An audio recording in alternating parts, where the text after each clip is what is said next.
Friends, ఎలా ఉన్నారు? బాగున్నారా?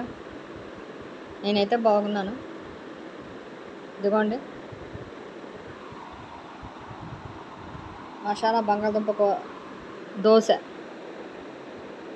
మసాలా దోశ. ఇదిగోండి బంగాళదుంప కూర విడిగా అట్టేసుకొని బంగాళదుంప కూర వేసుకున్నాను. నేనైతే ఫ్రెండ్స్ అంత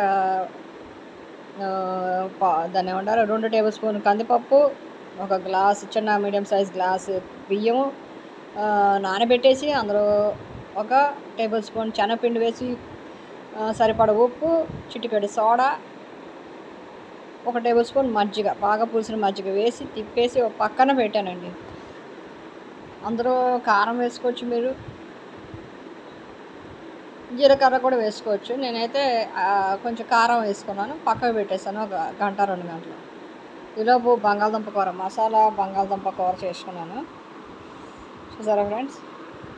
ఇదేంటంటే అట్టు చేసిన తర్వాత అందులో బంగాళదుంప వేసి అటు ఇటు కాల్ చేసుకుంటే యమ్మీ టేస్టీ మసాలా బంగాళదుంప దోశ చేసుకోండి. ఈ వెరైటీ ట్రై చేయండి, చాలా టేస్టీగా ఉంటుంది. ఓకేనా ఫ్రెండ్స్? నా నెక్స్ట్ వీడియోలో మళ్ళీ నేను మిమ్మల్ని కలుస్తాను.